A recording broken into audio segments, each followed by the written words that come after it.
The UN's founding is often romanticized. People talk about it as this global moment of solidarity and idealism. But the UN started life as a wartime alliance, and the key architects of the UN were pretty hard-nosed world leaders. And they made a very pragmatic calculation that cooperation and compromise were ultimately less costly than war, and the best way to advance the interests of their own countries and of their citizens. So I think that tension is sort of at the heart of the UN's fabric. And when you look at what has the UN achieved, I think people's views tend to be colored by how they feel about that. You know, when you look at the sort of two main promises of the UN, the first is sort of the maintenance of international security, preventing the kind of scourge of war. And the second one being upholding human rights and justice. And I think on the first one, as Natalie mentioned, the UN has actually done a really great job. What's been remarkable since 1945 is that we haven't had sort of large scale international conflict. And so I think on that first objective, that first promise of the UN, the maintenance of international security, we've actually done very, very well. And if nothing else, I think we have a lot to celebrate. On the second, these other issues around human rights, justice, rule of law, and social progress, I think we clearly have a lot more work to do. And I think just in the last couple of years, you've seen a real backsliding in that. I think there's lots of reasons for that. And one of them is what Natalie mentioned about the tension that was at the heart of the UN. The founders of the UN were hard-nosed politicians.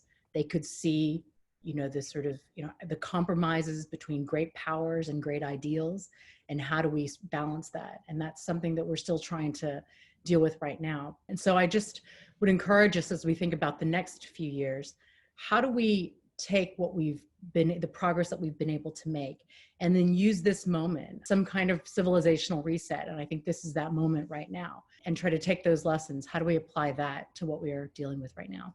If you think that the decisions that are made are not legitimate because of who's making them, then that's one way to erode trust. And I think that's been at the heart of the discussions around Security Council reform. Now, it's interesting, UN reform, it's been almost constant. There's a sort of perennial process of change. And I think, you know, I don't think we should discredit that. There's lots of things that have happened that have shown that the UN can change. But, you know, I think the upshot of this evolution is, you know, it's very hard to change the structures. They gave privileges to the most powerful at the time. And as a result, we've been tinkering. You look at, for example, big things that are missing. You know, where is the UN not a key player, but probably should be? We focus on systems and processes, but I think no amount of reform ultimately can make up for a lack of leadership. How do we make the UN, as I said earlier, more transparent, but also more responsive, and be able to make the case for how it impacts people's lives every day right now? And so, you know, Natalie's point about civil society and being able to engage civil society and have the UN really reach into citizen movements and tap into the sort of frustration or the pain points that people are seeing in their lives, and then reflecting that, I think is really important. What we did is try and reach as many people as possible. So what we wanted to do is get a bit of a global pulse, a global reality check. You know, what do people really think about the UN? What do they want? The results, I don't think they're earth-shattering, but I think, you know, they're very encouraging. Rich and in poorer countries, in richer communities and poorer communities, it was all about access to services. So that was everything from access to education, access to technology, access to water and sanitation, and access to healthcare. Secondly, and I find this really interesting, they wanted greater solidarity.